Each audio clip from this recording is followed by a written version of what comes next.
குடும்பத்தில் ஒருத்தர் அனுசரிப்பு தன்மைங்கிறது ரொம்ப அவசியம். கணவன் மனைவின்னா அனுசரித்து போகணும்னு சொல்லுவாங்க. அதாவது ஒரு கணவன் அதுக்காக தான் அந்த காலத்துல எல்லாம் ஒரு வீட்டுக்கு வந்து மாப்பிள்ளை தேடுறதுங்கிறது ஒரு பெரிய குடும்பத்தை நிர்வகிக்கிற அளவுக்கு ஒரு கணவனாக வரக்கூடிய எப்படி இருக்கணும் அப்படின்னா, அந்த காலத்தில் புலி வேட்டைக்கு போகணும். ஒரு பொண்ணுக்கு மாப்பிள்ளை தேடுறதுன்னா நம்ம தமிழ் பழக்கம் என்னன்னா, காட்டுக்கு போய் ஒரு புலியை வேட்டையாடிட்டு வரணும். அந்த புலி பல்லு அல்லது நகத்தை கொண்டுட்டு வரணும் அந்த இளைஞன். அதை வந்து வீட்டில் கொடுப்பான். அதை தான் கட்டி அதை வந்து இதாக கட்டுவாங்க, மாலையாக போடுவாங்க, தாலியாக கட்டுவாங்க. அதாவது வீரம் இருக்கா பையனுக்குன்னு பார்ப்பாங்க. ஒரு பொண்ணு வேணும்னா நீ முதல்ல வீட்டுக்கு பொண்ணு கேட்க போகக்கூடாது, காட்டுக்கு போகணும், போய் புளியை கொண்டு வா, அதுக்கப்புறம் தான் உனக்கு பொண்ணு அப்படின்னு சொல்லுவாங்க. இப்போலாம் ஏன் போகிறது இல்லைன்னா, இப்போலாம் ஒருத்தனை வந்து காட்டுக்கு போய் புலிப்பல் கொண்டு வானா புலி தான் மாப்பிள்ளையாக வரும். அதனால தான் இப்போ போகிறதில்ல யாரும் காட்டுக்கு. அப்போ வந்து பெண்களும் வந்து ரொம்ப வீரமாக இருந்தாங்க. பெண்கள் மூலம் அந்த காலத்தில் எப்படின்னா, முறத்தாலேயே புலியை துரத்துவாங்களாம். நம்ம பழைய பாட்டில எல்லாம் பார்த்துருப்பீங்க, முறத்தால புலியை விரட்டினாங்கன்னு வரும் பழைய பாட்டு. ஒரு அந்த அளவுக்கு பெண்களுக்கு வீரம். இப்போ கல்யாணம் ஆகி இந்த காலத்தில் ஒரு கணவனை வந்து விரட்டிட்டு வந்தாங்களாம் முறத்தை எடுத்துக்கிட்டு. ஒரு மனைவி அவன் பயந்துட்டு வெளில ஓடி வரான், பின்னாடி முறத்தை எடுத்துட்டு அந்த அம்மா ஓடி வருது. இவனை தனியாக பிடிச்சி கொண்டு போய், என்னப்பா இந்த மனைவிட்டு இப்படி பயந்து ஓடி வரையே, முறத்தால துரத்துறா இப்படி வரையே அப்படின்னு தான் அவன் அப்படியே தடுமாறிட்டு, அதெல்லாம் ஒன்றும் இல்லை, அவன் என்ன புலியா நினைக்கிறா அப்படின்னு ஒரு பெருமையாக சொல்லிட்டானான். அந்த காலத்தில் புலியை தான் முறத்தால விரட்டினாங்க, இப்போ புருஷனை விரட்டுறாங்க அப்படின்னு சொல்லி. அப்படி அந்த காலத்தில் வந்து கணவனுக்கு ஒரு குடும்பத்தை நிர்வகிக்கிற திறமை இருக்கா, உடல் வலிமை தான் முக்கியம். இப்போ கூட மதுரை பக்கத்தில் ஐயாவுக்கு தெரியும், அந்த இளவட்டக்கல்லுன்னு ஒரு ஊருக்கு ஊர் எல்லையில் கிடக்கும். ஊர் எல்லையில் ஒரு பெரிய கல் கிடக்கும். அந்த ஊருக்கு பொண்ணு கேட்க போகிறவங்க அந்த கல்லை தலைக்கு மேலே தூக்கி காட்டணும், அப்படியே தூக்கி தலைக்கு மேலே வசதி கீழே போடணும். அந்த வலு இருந்தால் தான் நீங்கள் அந்த ஊருக்குள்ளேயே போகலாம், பொண்ணு கேட்கறதுக்கு போகலாம். இல்லைன்னா நீ திரும்பி போக வேண்டியதான். அந்த வலிமை இருக்கா மாப்பிள்ளைன்னு பார்க்குறாங்க. இளவட்டக்கல்லுன்னு பேர். அப்போ என்ன பண்ணாங்கன்னா, ஒரு 1000 வருஷத்துக்கு முன்னாடி அந்த கல்லை தலைக்கு மேலே தூக்கி கீழே போடுவாங்களாம். ஒரு 500 வருஷத்துக்கு முன்னாடி அப்படி கொஞ்சம் தூரம் இடுப்பு அளவுக்கு தூக்கி கீழே போட்டுக்கிட்டு இருந்திருக்கிறாங்க. அதுக்கப்புறம் ஒரு 100 வருஷத்துக்கு முன்னாடியெல்லாம் அப்படி முழங்கால் அளவுக்கு அப்படி தூக்கி போட்டால் போகிறோம்னு வச்சுருந்தாங்களாம். இப்போ நான் அந்த ஊருக்கு என் கூட பழனிசாமின்னு ஒருத்தர் இருக்கார். அவர் போய், உனக்கு எப்படிப்பா இந்த ஊரில் கல்யாணம் ஆச்சு அப்படின்னா, இப்போலாம் நாங்கள் தொட்டு கும்பிட்டா போகிறோம், அதை அசைக்கிறது கூட இல்லை.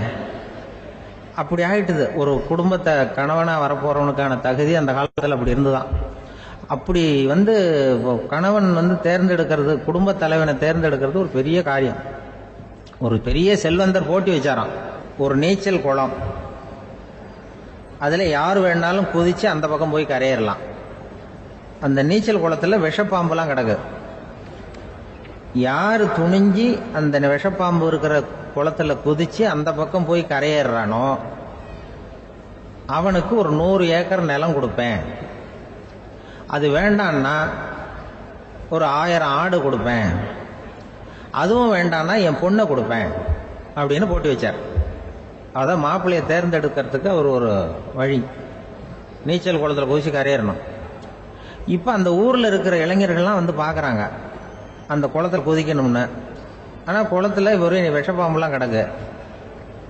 இது என்ன பண்ணுறதுன்னு பார்த்தா யாருமே குதிக்கிறதுக்கு தைரியம் வரல. திடீர்னு ஒருத்தன் துணிஞ்சு குதிச்சான், படபடன்னு அடிச்சுட்டு போய் அந்த பக்கம் கரையேறிட்டான்.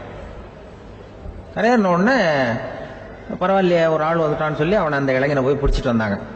அந்த பெரியவர் கேட்டார், ஏப்பா இவ்வளவு பெரிய விஷப்பாம்பெல்லாம் கிடக்கிற நீச்சல் குளத்தில் நீ துணிஞ்சு குதிச்சு கரையேறி இருக்கிற, உனக்கு என்ன 1000 ஏக்கர் நிலம் கொடுத்துறவா, 100 ஏக்கர் நிலம் கொடுக்கவா சொல்கிறபடி அப்படின்னா, வேண்டாம் சார்ன்றான். ஓஹோ அப்படின்னா ஒரு 1000 ஆடு வேணுமா உனக்கு அப்படின்னா, அதுவும் வேண்டாம் சார். ஓ அப்படின்னா என் பொண்ணு வேணுமா அப்படின்னா, அதுவும் வேண்டாம் சாருங்கிறான். அப்புறம் எதுக்குடா குதிச்சு என்ன உனக்கு என்ன தான் வேணும் அப்படின்னு கேட்டிருக்காரு. என்னை எவன் பிடிச்சி தள்ளி விட்டவன்னு தெரியணும் அப்படின்றான். அதுக்காக அவன் பார்த்துருக்கான். அப்படி இருந்தால் தான் துணிச்சல் வரும் இந்த காலத்தில். எதுக்கு இவ்வளவு சங்கடம்லாம் வச்சாங்கன்னா, ஒரு குடும்பத்துக்கு தலைவராக வர வேண்டிய ஒரு ஆள், கணவனாக இருக்க வேண்டியவனுக்கு துணிச்சல் இருக்கா, தைரியம் இருக்கா அப்படிங்கிறது பார்க்கறதுக்காக இப்படிப்பட்ட தேர்வு முறைகள்லாம் வச்சுருந்தாங்க அந்த காலத்துலலாம். இப்போலாம் கல்யாணம் பண்ணுறது ஆளுக்கு நேரில் பார்க்காமலே கூட கல்யாணம் நடக்குது இன்டர்நெட்டில். இப்போ சர்டிஃபிகேட் கேட்குறாங்க, நோய் நொடி இல்லாமல் இருக்காரா பார், காட்டுக்கெலாம் போக வேண்டாம், நேராக ஆஸ்பத்திரிக்கு போய் ஒரு சர்டிஃபிகேட் வாங்கிட்டு வா, உனக்கு ஒன்றும் வியாதி இல்லைன்னு ப்ரூவ் பண்ணு, அதுக்கப்புறம் பார்த்துக்கலாம், மற்றதை பேசுவோம் அப்படின்னு சொல்லி அப்படி இருக்குது நிலைமை.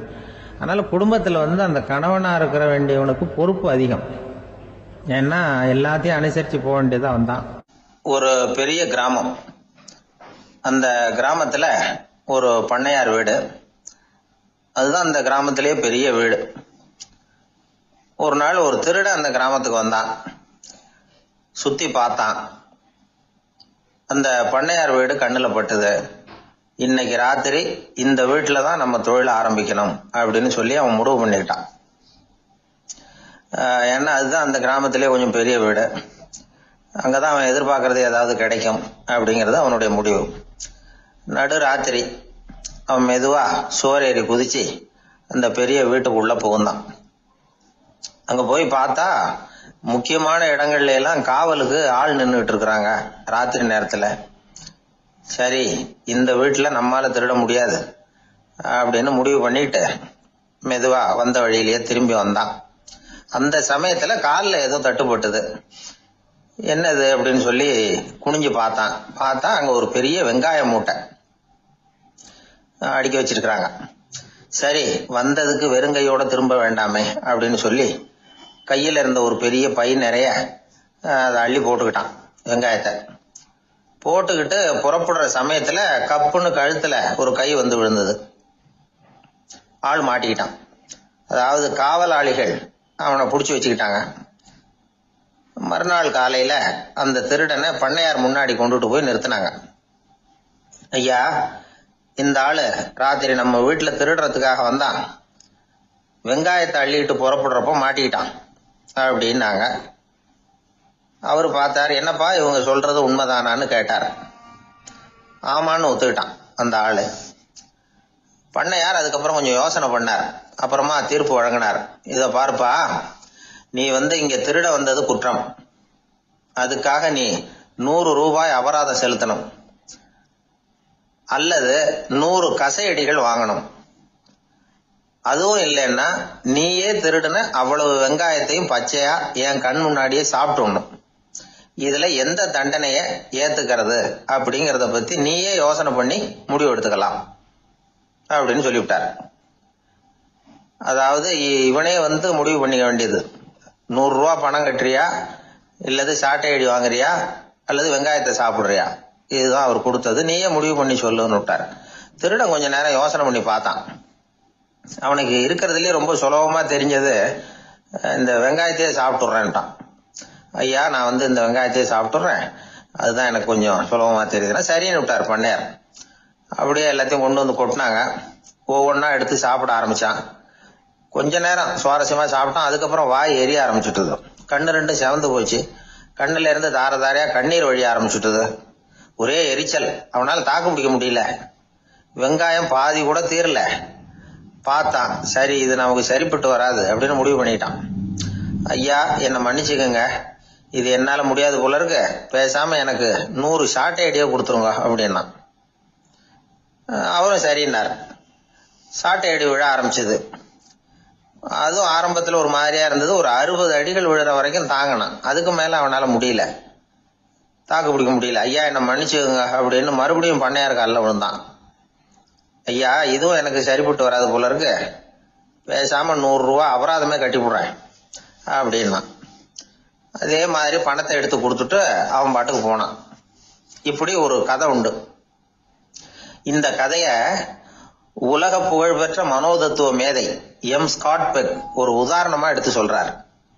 எதுக்காக அவர் எடுத்து சொல்றாருன்னா, இந்த முடிவெடுக்கும் திறன் அப்படிங்கறத விளக்கறதுக்காக. வாழ்க்கையில முடிவெடுக்கிற திறன் நம்ம ஒவ்வொருத்தருக்கும் ரொம்ப அவசியம். எந்த சந்தர்ப்பத்துல எப்படி முடிவெடுக்கிறோம் அப்படிங்கறத வச்சுதான் நம்ம வாழ்க்கை அமையும். எவ்வளவுதான் பணம் இருந்தாலும் சரி, எவ்வளவுதான் படிச்சிருந்தாலும் சரி, இந்த முடிவெடுக்கிற திறன் சரியா இல்லைன்னா வாழ்க்கையில பல சறுக்கல்களை சந்திக்க வேண்டியிருக்கும். நாம முடிவுகள் எடுத்தா அந்த முடிவுகளால ஏற்படக்கூடிய விளைவுகளுக்கு நாம பொறுப்பு ஏற்க வேண்டி இருக்குமே அப்படிங்கிற பயத்தினால முடிவெடுக்கிற அதிகாரத்தை பல சமயங்கள்ல நாம மற்றவங்களுக்கு தாரவாத்து கொடுத்துடுறோம். நாமே முடிவெடுக்கக்கூடிய திறமையை வளர்த்துக்கிறது தான் ரொம்ப முக்கியம். ஒருத்தர் சொன்னார், சார், சின்ன சின்ன பிரச்சனைகள்ல எல்லாம் எங்க வீட்டுல என் மனைவி முடிவு எடுக்க விட்டுருவேன், பெரிய பிரச்சனைகள்ல எல்லாம் நான் தான் முடிவு எடுப்பேன் அப்படின்னாரு. பரவாயில்லையே அப்படின்னு சொல்லி, சின்ன சின்ன பிரச்சனைகள்னா எதுங்க அப்படின்னு கேட்டேன். ஒன்றும் இல்லை, இந்த வீட்டு வருமானத்தை பெருக்கிறது எப்படி, வீட்டு செலவை சரி கட்டுறது எப்படி, வீட்டு செலவுக்கு வாங்கியிருக்கிற கடனை அடைக்கிறது எப்படி, இதெல்லாம் சின்ன சின்ன பிரச்சனைகள். என் மனைவி கிட்ட முடிவு எடுக்கிற விஷயத்தை விட்டுருவேன்னார். பெரிய பிரச்சனை தான் நான் எடுத்துக்குவேன்னார். அப்படின்னா பெரிய பிரச்சனைன்னா எது சார் அப்படின்னு கேட்டேன். அது என்னன்னா, இந்த உலக பொருளாதாரத்தை மேம்படுத்துறது எப்படி, 21ஆம் நூற்றாண்டுல என்னென்ன சவால்களை சந்திக்க வேண்டியிருக்கும் உலகம், இதெல்லாம் நான் பாத்துக்குவேன் அப்படின்னார். பாருங்க, இது பிரச்சனைகள்ல இருந்து தப்பிக்கிற வழி. அதனால வாழ்க்கையில பிரச்சனைகளை சந்திக்கிறதுக்கு தயங்கக்கூடாது. அதே மாதிரி சரியான நேரத்துல சரியான முடிவு எடுக்கிறதுக்கு நாம கத்துக்கணும். அது ரொம்ப முக்கியம். ஒரு 600 வருஷத்துக்கு முன்னாடி மனுஷனுக்கு எவ்வளவு நெருக்கடி இருந்ததோ அது போல 40 பங்கு இப்ப அதிகமாயிட்டு தான் கண்டுபிடிச்சு சொல்லியிருக்கிறாங்க. அவ்வளவு நெருக்கடிக்கு மத்தியில நாம வாழ்ந்துகிட்டு இருக்கிறோம். ஒரு 600 வருஷத்துக்கு முன்னாடி என் தலையில 1 கிலோ வச்சுக்கிட்டு நின்னேன்னு வைங்க, இப்ப 40 கிலோ வச்சுக்கிட்டு நிக்கிறேன். அப்படி ஒவ்வொரு மனுஷனுக்கும் வாழ்க்கையில நெருக்கடி அதிகமா போச்சு. இப்ப இந்த நெருக்கடியில முன்னாடிலாம் யாரோ ஒருத்தர் தான் தியானம் பண்ணுவாங்க. தியானம்னா ஒருத்தர் 2 பேர் காட்டுக்கு போய் தியானம் பண்ணிட்டு இருப்பாங்க 600 வருஷத்துக்கு முன்னாடி. இப்ப வீட்டுக்கு வீடு தியானம் நடக்குது. ஏன்னா அந்த அளவுக்கு வாழ்க்கையில ஒரு நிம்மதி வேணும் அப்படின்னு சொல்லி பண்ணிட்டாங்க. அதுக்குதான் இயற்கை கொடுத்துருக்கிற ஒரு இயற்கையான வைத்தியம் தான் சிரிப்புங்கிறது. இதை பத்தி பெரியவங்க எல்லாம் இப்ப ஆராய்ச்சி பண்ணிட்டு இருக்கிறாங்க. சிரிப்புங்கிறது நாம பிறந்து ஒரு 6 மாசத்துல தான் முதல் தடவையா விவரமா சிரிக்க ஆரம்பிக்கிறோமா.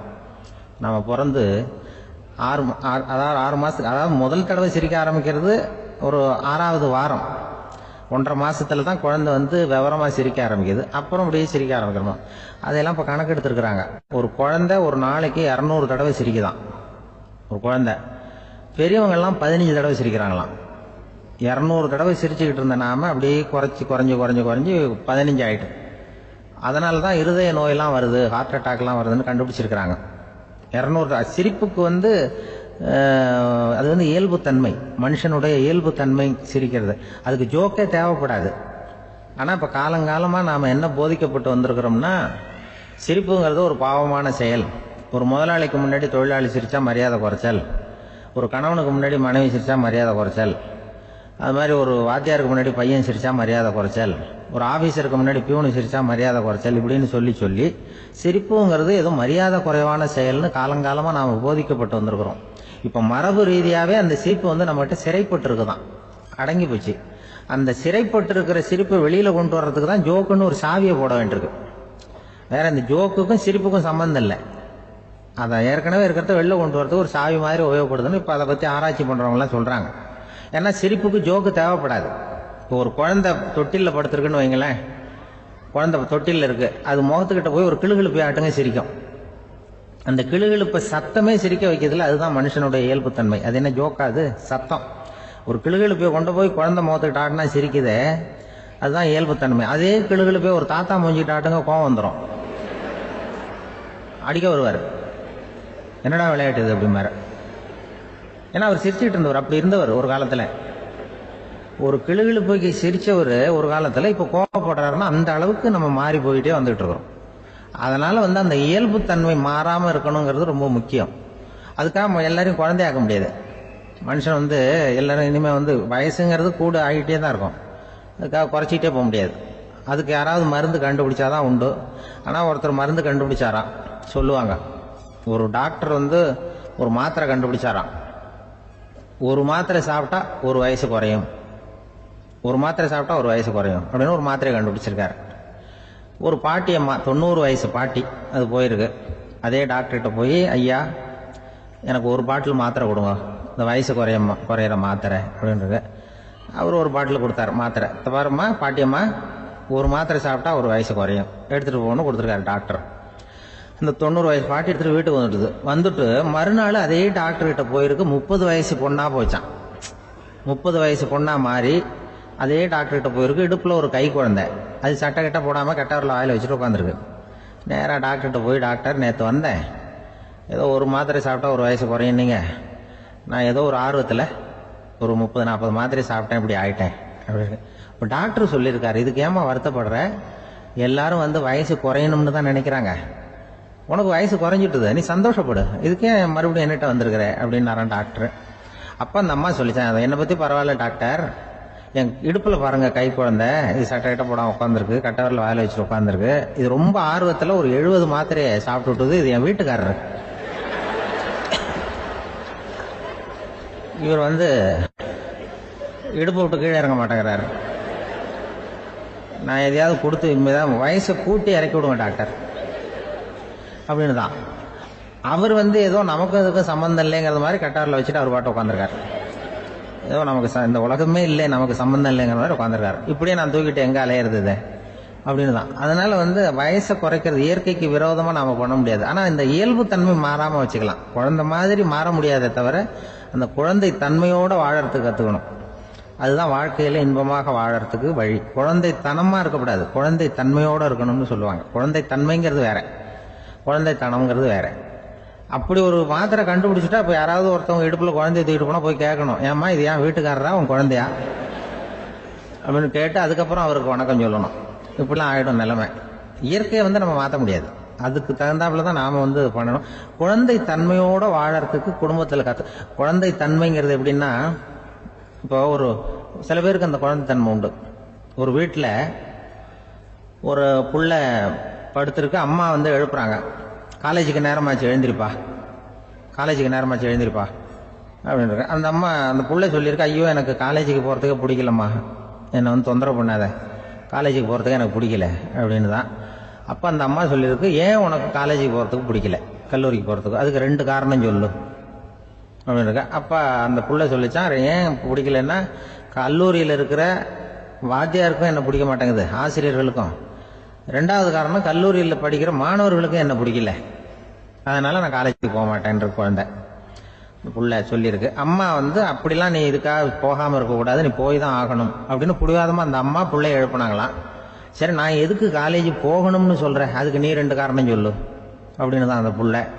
அப்போ அந்த அம்மா சொன்னாங்களாம், நீ ஏன் காலேஜுக்கு போகணும்னா முதல் காரணம் உனக்கு வயசு 52, 2வது காரணம் நீ தான் பிரின்சிபால் அப்படின்னு தான். என்ன இருந்தாலும் அவங்க அம்மாவுக்கு அது புள்ள தானே. அதுதான் குழந்தை தன்மைங்கிறது. 52 வயசுலையும் குழந்தை தன்மையோடு இருக்கார் பாருங்க, அதுதான் அந்த குழந்தை தன்மையோடு வாழறது தான் வெற்றிக்கு வழின்னு சொல்லுவாங்க. இந்த உலகத்துல எத்தனை வகையான மனிதர்கள் இருக்கிறாங்க, ஒவ்வொரு மனிதனுமே ஒவ்வொரு வகை அப்படிங்கிறாங்க விஞ்ஞானிகள். மனிதர்களை 3 வகையா பிரிக்கலாம் அப்படின்னு சொல்றாங்க மெய்ஞானிகள். இவங்களை பத்திலாம் ஏற்கனவே நாம பேசியிருக்கிறோம். இப்ப டாக்டர் எட்வர்டு பேட்ச் அப்படிங்கிற நிபுணர் என்ன சொல்றாரு தெரியுமா? மனிதர்களை 7 வகையா பிரிக்கலாம்ங்கிறார். மனிதர்களின் மனநிலை அடிப்படையில அவங்களை 7 விதமா வகைப்படுத்துறார் அவர். சரி, அது என்ன 7 வகை? முதல் வகை என்னன்னா, பயந்த குணம் உள்ளவங்க. சார் ரொம்ப பயந்த சுபாவம், வீட்டுல கூட வாயே திறக்க மாட்டார், சாப்பிட போறப்ப மட்டும்தான் கொஞ்சம் வாயை திறப்பார், அப்புறம் மூடிக்குவார் அப்படின்னு சில பேரை பத்தி நாம பேசிக்கிறது உண்டு. இவங்கெல்லாம் இந்த வகை, அதாவது பயந்த குணம் உள்ளவர்கள் அப்படிங்கிற முதல் வகை. சரி, 2வது வகை என்னன்னா, சஞ்சலப்படுகிறவர்கள், எதுக்கு எடுத்தாலும் கலக்கம், குழப்பம், இப்படியே காலம் தள்ளிட்டு இருப்பாங்க. பல பேர் பார்த்திருப்பீங்க. அவங்கெல்லாம் இந்த வகை. 3வது வகை என்னன்னா, யதார்த்த உலகை மறந்து கற்பனை உலகத்திலேயே மிதக்கிறவங்க. இளைஞர்கள், கவிஞர்கள், இப்படி பல பேர் இருக்கிறாங்க. எப்ப பார்த்தாலும் கற்பனை உலகத்திலேயே மிதந்துகிட்டு இருப்பாங்க. கிட்டத்துல போய் என்னங்க ஒரு மாதிரியா இருக்கிறீங்க அப்படின்னு கேட்டு பாருங்க, அவங்களெல்லாம் ஏதோ ஒரு அற்ப புழுவை பாக்குறது மாதிரி அவங்கள பார்ப்பாங்க. அதுவும் அந்த வானத்து நிலாவை பாருங்கள், அது என்னை வா வான்னு கூப்பிடுது, எனக்கு சீக்கிரத்துல ஒரு நாள் சிறகுகள் முளைக்கும், சிறகடித்து வானத்துல பறந்து போவேன், அந்த செல்ல நிலாவை கொஞ்சிவிட்டு வருவேன், இப்படிலாம் பேசிட்டு இருப்பாங்க. கொஞ்சிறது அப்புறம் இருக்கட்டும், இப்ப கஞ்சிக்கு வழியே பாருப்பா அப்படின்னா அதை காதுல வாங்க மாட்டாங்க. நாம ஏதோ இந்த உலகத்தை அனுபவிக்க தெரியாதவர்கள் மாதிரி நம்மளை அவங்க கவனிப்பாங்க. இப்படி ஒரு ரகம். 4வது வகை மனிதர்கள் எப்படின்னா, இவங்க தனிமை உணர்வு மிக்கவர்கள். இவங்க மற்றவங்களோட இயல்பா நெருங்கி பழகிறது இல்ல, தான் உண்டு தன்னுடைய வேலை உண்டுன்னு இருந்துட்டு போறவங்க. அடுத்த வீட்டுல இருக்கிறவர் யார் அப்படின்னு கேட்டா கூட அடுத்த வீடுன்னு ஒண்ணு இருக்கா அப்படிங்கறது மாதிரி நம்ம முகத்தை பார்ப்பாங்க. அவங்க கிட்ட மேற்கொண்டு நாம என்னத்தை பேச முடியும்? இப்படி ஒரு வகை. 5வது வகை மனிதர்கள் எப்படின்னா, இவங்க மற்றவங்க செல்வாக்குக்கு உட்பட மறுப்பவர்கள். அடுத்தவங்களோட செல்வாக்குக்கு இவங்க ஆட்படுறதில்ல. நான் யார் தெரியுமான்னு கேட்டா அதை தெரிஞ்சுட்டு எனக்கு என்ன ஆக போகுதும்பாங்க. இவங்கெல்லாம் அந்த ரகம். 6வது வகை மனிதர்கள் எப்பவும் எதுலையும் பற்று இல்லாம இருக்கிறவங்க. இது ஒரு துறவு மனப்பான்மை. இயல்பாவே சில பேர் இப்படி உண்டு, அவங்களுக்கு எதுலயும் ஒரு ஈடுபாடு இருக்காது. அப்படிப்பட்டவங்க எல்லாம் 6வது வகை. 7வது வகை மனிதர்கள் மற்றவங்க கவலைய தன்னுடையதா ஆக்கிக்கிட்டு கவலைப்படுறவங்க. இவங்கெல்லாம் மகாத்மாக்கள். தாம் வேறு அடுத்தவங்க வேறு அப்படிங்கிற எண்ணம் இவங்களுக்கு வர்றதில்லை. அதனால அடுத்தவங்களுக்கு ஒரு துன்பம் வந்ததுன்னா இவங்களால சும்மா இருக்க முடியறதில்ல. ஆக கூடி இப்படி 7 விதமான மனிதர்களை அடையாளம் காட்டுறார் அந்த நிபுணர்.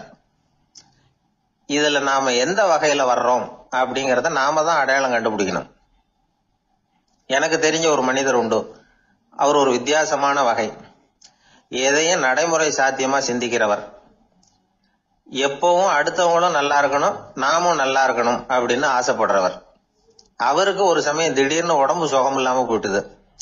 டாக்டர் கிட்ட போனார், பணம் கொடுத்தார், வைத்தியம் பார்த்துக்கிட்டார். அவர் எழுதி கொடுத்த மருந்து சீட்டை வாங்கினார்.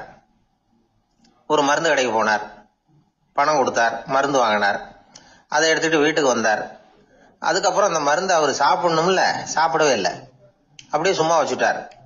அவரை பார்த்து கேட்டேன், ஏன் சார் இப்படி பண்றீங்க, வீண் செலவு தானே இது, நீங்க ஏன் டாக்டர் கிட்ட போய் பணம் செலவு பண்ணுனீங்கன்னு கேட்டேன். அவர் சொன்னாரு, டாக்டர் வாழணும் இல்லையா, அதனாலதான் அப்படின்னார். சரி, அப்புறம் ஏன் மருந்து வாங்கினீங்க அப்படின்னு கேட்டேன். மருந்து கடைக்காரர் வாழணும் இல்லையா, அதனாலதான் அப்படின்னார். சரி, அப்புறம் ஏன் வாங்கின மருந்து சாப்பிடாம வச்சுட்டீங்க அப்படின்னதுக்கு, நான் வாழணும் இல்லையா அதனாலதான் அப்படின்னார். இவர் வாழ்க்கையை புரிஞ்சுக்கிட்டவர். இப்படி வாழ்க்கையை புரிந்து கொண்டு வாழ தெரிஞ்சுக்கணும். எந்த வகை மனிதர் நாம் அப்படிங்கறத புரிஞ்சுக்கிட்டு வாழ்ந்தோம்னா வாழ்க்கையில வெற்றி நிச்சயம். மனித நேயம்ங்கிறத பத்தி சொல்லுவாங்க. மனித நேயம் ஏன்னா ஒரு கணவன் கணவனா இருக்கணும், மனைவி மனைவியா இருக்கணும். ஒரு மனுஷன் இன்னைக்கு மனிதனாக இல்லை. மனித நேயம் குறைஞ்சு போச்சு. இது குடும்ப உறவுகள்லாம் ரொம்ப மாறி போச்சுன்னு சொல்ல. இப்ப நாகரிகத்துல அப்படிதான் இருக்குது. ஒரு இதுல ஒருத்தன் என்ன பண்ணிருக்கான், ஒரு சின்ன பையனை கொண்டு வந்தானா. ஒரு சின்ன பையன் பக்கத்துல இருக்கான். ஒரு பெரியவர் கேட்டிருக்காரு, யாரப்பா அந்த பையன் அப்படின்னு கேட்டிருக்காரு. இவன் சொன்னானா, இந்த பையன் எனக்கு தூரத்து உறவுன்னு இருக்கான். சரி, தூரத்து உறவுன்னா எப்படி அப்படின்னு கேட்டிருக்கான்.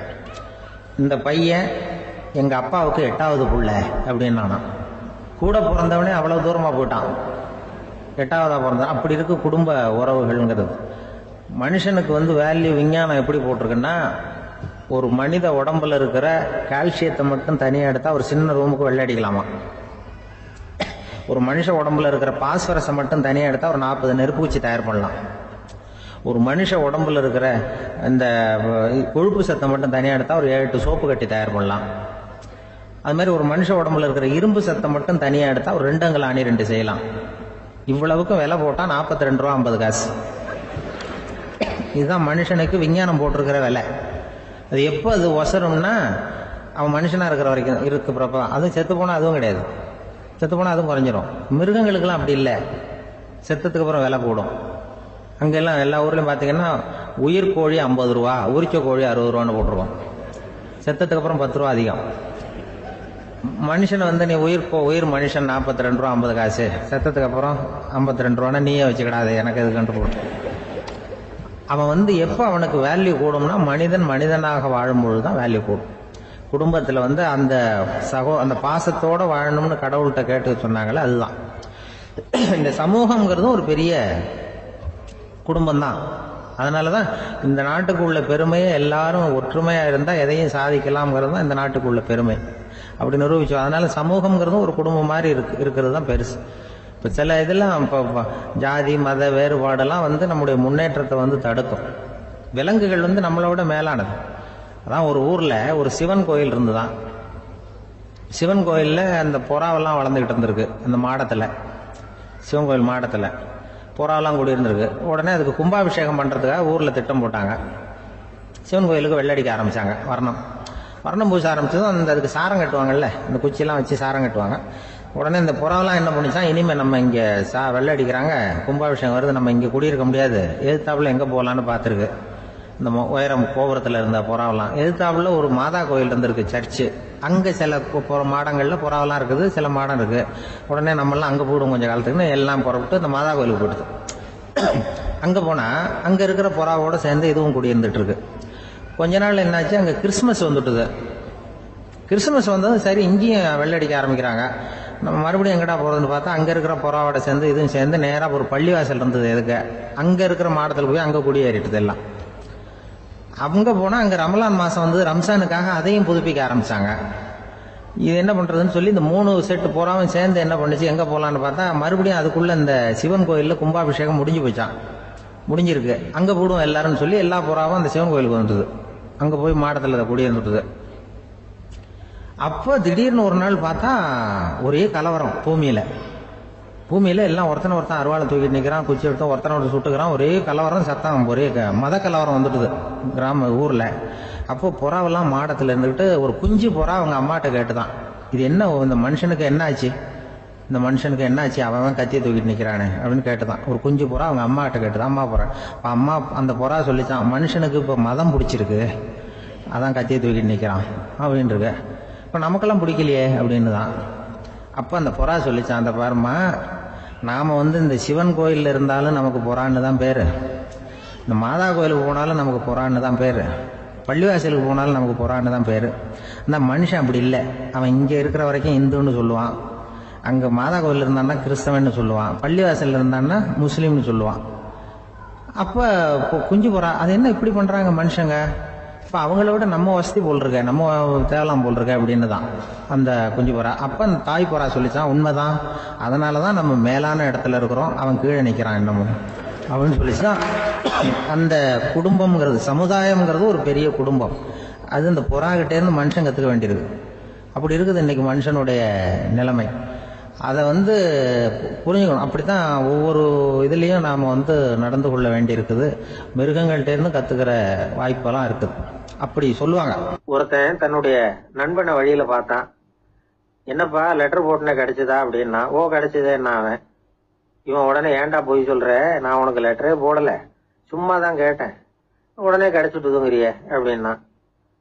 லெட்டர் போட்டேன்னு நீ போய் சொல்றப்போ அது கிடைச்சதுன்னு நான் போய் சொல்லக்கூடாதா அப்படின்னு நானா அவன். இப்படிப்பட்டவங்க சில பேர் இருந்தா கூட இன்னைக்கு கடிதம் மூலமா தொடர்பு கொள்ளாதவங்க இருக்கவே முடியாது. அந்த அளவுக்கு அது அவசியமான ஒன்னாயிட்டுது. இந்த அஞ்சல் அட்டைகள் எப்படி ஆரம்பமாச்சு தெரியுமா? ஆஸ்திரியா நாட்டுல ஒரு பேராசிரியர் இருந்தார். அவர் பேர் இம்மானுவேல் ஹெர்மன். அவர் ஒரு நாள் ஒரு பத்திரிகையில கட்டுரை எழுதினாராம். இது நடந்தது 1869. அவர் எழுதின கட்டுரையில மக்கள் அதிகம் செலவு இல்லாம ஒருத்தருக்கு ஒருத்தர் தகவல் பரிமாறிக்கிறது எப்படி அப்படிங்கறத பத்தி எழுதியிருந்தார். அதுக்கு சில யோசனைகளை அவரே எழுதியிருந்தாராம். எப்படின்னா, அந்த கட்டுரையை எல்லாரும் படிச்சு பார்த்திருக்கிறாங்க, அவர் சொன்ன யோசனைகள் என்னன்னு. அது அரசாங்கத்தின் கவனத்துக்கு அது போச்சான். ஆகா, இது அவர் சொல்ற யோசனை நல்லா இருக்கும் போல் இருக்கு அப்படின்னு அவங்களே நினைச்சிருக்கிறாங்க. அவ்வளவுதான். உடனே அந்த யோசனையை நடைமுறைக்கு கொண்டுட்டு வந்தாங்களாம். பேராசிரியர் இம்மானுவேல் ஹெர்மனின் யோசனைப்படி அச்சடிச்ச அரசு முத்திரையோட அரசாங்கம் அஞ்சல் அட்டைகளை வெளியிட ஆரம்பிச்சுதான். 1869 அக்டோபர் 7ஆம் தேதி இது நடந்திருக்கு. உலகின் முதல் அஞ்சல் அட்டை வெளிவந்த நாள் அது. அப்பதான் அதுக்கு பேர் என்ன தெரியுமா? அதாவது கரஸ்பாண்டிங் கார்டு அப்படின்னு பேராது. அதுக்கப்புறம் என்ன ஆச்சுன்னா, உடனடியா அமெரிக்காவிலேயே இது மாதிரியான கார்டுகளை வெளியிட ஆரம்பிச்சுட்டாங்க. அங்க இதுக்கு என்ன பேர் தெரியுமா? Postal card. அதுக்கப்புறம் 1870 இங்கிலாந்துலயும் இதை வெளியிட்டாங்களாம். அதை வெளியிட்ட முதல் நாள் அன்னைக்கு என்ன நடந்தது தெரியுமா? மக்கள்லாம் ஏதோ நியாய விலை கடையில நிக்கிறது மாதிரி பெரிய பெரிய கியூ வரிசையில நின்று இதை வாங்கினாங்களாம். நம்ம நாட்டுல முதல் அஞ்சலகம் 1927 கல்கத்தாவில் ஆரம்பமாயிருக்கு. இன்னைக்கும் அஞ்சலகம் இல்லாத இடமே இல்லை. அந்த அளவுக்கு அஞ்சல் போக்குவரத்து அதிகமாயிருக்குது. அன்னைக்கு உள்நாட்டுல ஒருத்தருக்கு ஒருத்தர் தகவல் பரிமாற்றம் செய்து கொள்ள மலிவான ஒரு அஞ்சல் அட்டையை அரசாங்கம் வெளியிடலாம் அப்படின்னு பேராசிரியர் எழுதின கட்டுரை இன்னைக்கு எந்த அளவுக்கு ஆகியிருக்கு பாத்தீங்களா? ஒருத்தன் ஒரு தபால் பெட்டிக்கு பக்கத்துல தலைய வச்சுக்கிட்டு அவன் பாட்டுக்கு நின்றுட்டு இருந்திருக்கான். அங்க இருந்து இன்னொருத்தன் கேட்டிருக்கான், என்ன ஆச்சுன்னு. கொஞ்ச நேரத்துக்கு முன்னாடி இந்த தபால் பெட்டியில ஒரு கார்டு எழுதி போட்டேன், விவரம் எல்லாம் நல்லா தான் எழுதியிருக்கிறேன், ஆனா அட்ரஸ் எழுத மறந்துட்டேன் அப்படின்னு நானா. உடனே அவன், அதுக்காக கவலைப்படாத, நான் போட்ட கார்டுல அட்ரஸ் எல்லாம் பின்கோடு உள்பட கரெக்டா எழுதியிருக்கேன், ஆனா விவரம் எழுத மறந்துட்டேன் நானா. கவலைப்படாத, கொஞ்ச நேரத்துல தபால்காரர் வருவார், பெட்டியை திறந்ததும் நம்ம லெட்டர் கேட்டு வாங்கிக்கலாம்னா ஒருத்தன்.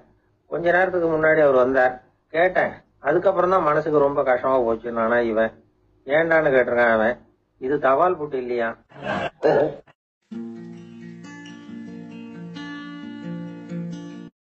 அளவுக்கு மிஞ்சினால் அமிர்தமும் நஞ்சு அப்படின்னு சொல்லுவாங்க. அது உண்மைதான். ஒருத்தருக்கு அளவுக்கு மீறிய புகழ் வந்துட்டுதுன்னு வச்சுங்க, அது கூட ஆபத்தா போயிடுறது உண்டு. பழங்காலத்துல எல்லாம் கிரேக்க தேசத்துல ஒரு பழக்கம் உண்டாம். அதாவது யாராவது ஒருத்தரை நாடு கடத்தணும்னா அதுக்கு ஒரு வழி உண்டு. அதாவது ஒருத்தரை நாடு கடத்தணும்னு மக்கள் விரும்புறாங்கன்னு வச்சுங்களேன், அவர் பேரை ஒரு மண்பாண்ட ஓட்டுச்சில்லுல எழுதி அதை ஒரு குறிப்பிட்ட பொது இடத்துல போட்டுற வேண்டியது, அவ்வளவுதான். இது மாதிரி பல பேர் போட்டுக்கிட்டே இருப்பாங்க, எல்லாம் அப்படியே குவிஞ்சு போயிடும். அந்த ஓட்டாஞ்சில்லு குவியல்ல யாருடைய பேர் அதிகமா இருக்குதோ அந்த நபரை ஒரு 10 ஆண்டுகள் நாடு கடத்தி விடுவாங்க. இது அந்த ஊர் வழக்கமா.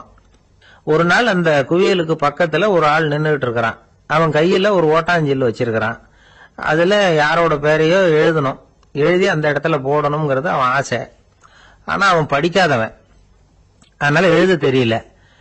யாராவது அந்த வழியா வர்றாங்களான்னு பாத்துக்கிட்டே நின்றுகிட்டு இருந்தான். ஒரு பெரியவர் வந்துகிட்டு இருந்தார். அவர்கிட்ட ஓடினான்.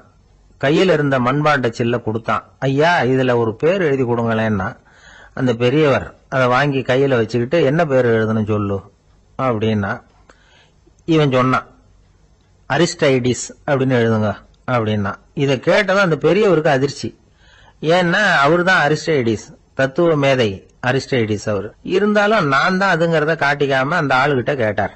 அது சரிப்பா, அரிஸ்டைடிஸ்ங்கிற பேரை எழுத சொல்ற, அவர் உனக்கு என்ன கெடுதல் பண்ணார், அவர் பேரை இதுல எழுத சொல்றிய அப்படின்னு கேட்டிருக்கார்.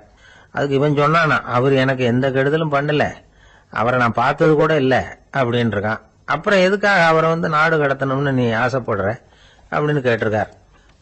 இப்போ அந்த ஆளு சொல்றான், அரிஸ்டைடஸ பத்தி எல்லாரும் பேசுறாங்க, அவர் ரொம்ப நல்லவர், அவர் ஒரு பெரிய அறிவாளிங்கிறாங்க, அவர் ஒரு பெரிய வள்ளல், பேரறிஞர், இப்படி எல்லாரும் சொல்றதை கேட்டு கேட்டு எனக்கு ரொம்ப அழுத்து போயிட்டுது, அதனால தான் வெறுப்பாயிட்டேன் அப்படின்னு நானும்.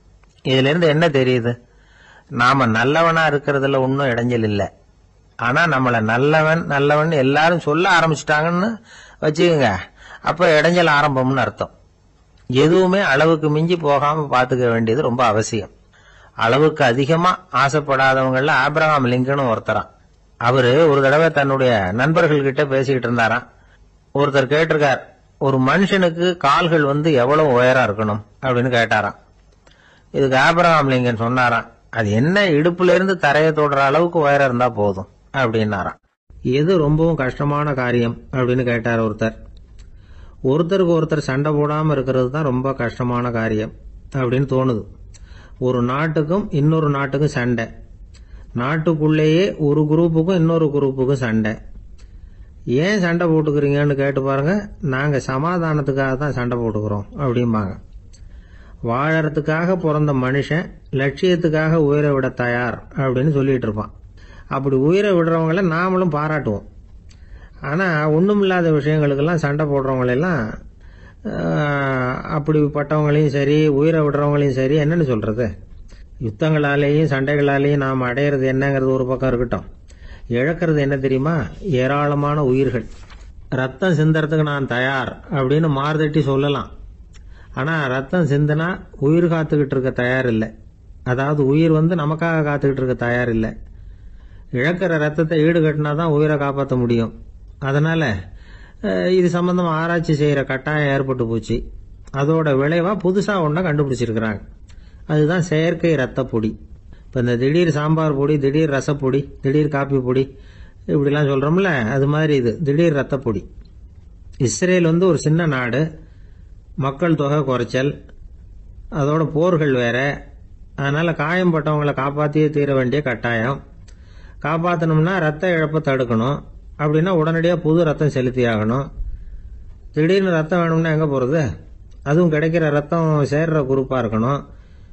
ஒரு வேடிக்கை பார்த்தீங்களா, நான் வேற குரூப்பு நீ வேற குரூப்புன்னு இவன் சண்டை போடுறான்.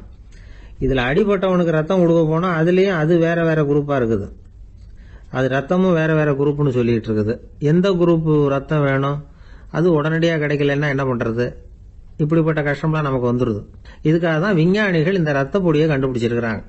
அதாவது ஒரு ஆள் அடிபட்டு போட்டான்னு வச்சுங்களேன், அவனுக்கு ரத்தம் கிடைக்கல, உடனே என்ன பண்ணலாம், இந்த சுத்தப்படுத்தப்பட்ட தண்ணீரை கொஞ்சம் எடுத்துக்க வேண்டியது, அதில் இந்த ரத்த பொடியை கரைக்க வேண்டியது. இப்போ இந்த செயற்கை ரத்தம் தயாராகிட்டுது. இதை அந்த ஆள் உடம்புல ஏற்றி விட்டுற வேண்டியது. இயற்கையாக நம்ம உடம்புல இருக்கிற ரத்தம் என்னென்ன வேலை செய்யுதோ அதே வேலையை இதுவும் செய்யும். அதாவது ஆக்சிஜனை உடம்புல எல்லா இடத்துக்கும் எடுத்துட்டு போகுது. அந்த வேலையை இந்த செயற்கை ரத்தமும் செஞ்சுருது. ஆனால் ஒரு விஷயம், இந்த செயற்கை ரத்தம் ஒரு அவசரத்துக்கு தான் உபயோகப்படுத்தலாம், ஒரு முதல் உதவி மாதிரி. அதை அப்படியே நிரந்தரமாக விட்டுற முடியாது. பின்னாடி தேவையான குரூப்பு உண்மையான ரத்தம் கிடைச்ச உடனே அதை செலுத்திக்கணும். உண்மையான ரத்தத்தை 20லேருந்து 40 நாள் வரைக்கும் தான் பாதுகாக்க முடியும். அதுவும் குளிர்பதன பெட்டியில். அதுக்குள்ளே உபயோகப்படுத்தலைன்னா அது வீணாக போயிடும். இந்த ரத்த பொடி அப்படி இல்லை, எவ்வளோ நாள் வேணும்னாலும் அப்படியே வச்சிருக்கலாம், குளிர்பதன பெட்டியும் தேவையில்லை. ஆனால் ஒன்று, இது தண்ணியில் கலந்து செயற்கை ரத்தமாக ஆக்கிவிட்டா அதோட வலு 72 மணி நேரம் தான், அதாவது 3 நாள். அதுக்குள்ளே அந்த ஆசாமியை எங்கேயாவது ஆஸ்பத்திரிக்கு தூக்கிட்டு போய் உண்மையான ரத்தத்தை கொடுத்துடணும். சண்டையில் அடிபடுறவங்க, சாலை விபத்தில் அடிபடுறவங்க, இவங்களுக்கெல்லாம் அவசரத்துக்கு கை கொடுத்து உதவுறது இந்த செயற்கை ரத்த பொடி. அதுக்கப்புறம் நாம் கொடுக்குற ரத்தம் தான் அவங்கள காப்பாற்றணும். இன்னைக்கு ரத்தத்தை தானமாக கொடுக்க தயாராக இருக்கிற நல்ல உள்ளங்கள் ஏராளம். எவ்வளவு ஆக்சிடென்ட்டு, ஆப்ரேஷன், இதில் சம்மந்தப்பட்டவங்களை காப்பாற்றுறது நாம் தானமாக கொடுக்குற ரத்தம் தானே. ஒரு ஆக்சிடென்ட்டு, ஒரு ஸ்கூட்டர் ஒரு ஆள் மேலே மோதி விட்டுது, பார்த்து வரக்கூடாதா அப்படின்னா அந்த ஆள், நீ தான் பார்த்து நடக்கணும், ஏன்னா 20 வருஷமாக நான் அந்த ஸ்கூட்டரை ஓட்டிகிட்டு இருக்கிறேன் அப்படின்னானா இவன். இதுக்கு அவன் சொன்னானா, நீ தான் பார்த்து ஓட்டணும், ஏன்னா 40 வருஷமாக நான் இப்படி நடந்துகிட்டு இருக்கிறேன் அப்படின்னானா. ஒருத்தர் ஓடி வந்தார், இன்னொருத்தரை பார்த்து, சார் உங்கள் சைக்கிளை ஒரு நாள் இரவல் கொடுங்களேன், பக்கத்து ஊருக்கு போயிட்டு வர வேண்டியிருக்கு அப்படின்னார். இவர் சைக்கிளை கொடுத்து பத்திரமா கொண்டுட்டு போங்கன்னார். சார் இதை பத்திரமா கொண்டு போகிறேன், கவலையே வேணாம், ஏன்னா இது உங்களோட சைக்கிள் அப்படின்னு நான் நினைக்கல, என்னோட சைக்கிளாக நினைக்கிறேன் அப்படின்னார். அதுக்கப்புறம் தான் இவருக்கு உண்மையாகவே பயம் வந்துட்டுது. ஏன்னா அவர் சொன்னது மாதிரி அதை தன்னோட சைக்கிளாகவே நினச்சி தள்ளிட்டு போட்டா என்ன பண்ணுறது. எது எதை நம்முடையதா நினைக்கணுங்கிறதுக்கு ஒரு வரையறை இருக்குது. சில பேர் ஆஃபீஸையே வீடாக நினச்சி விடுறது உண்டு.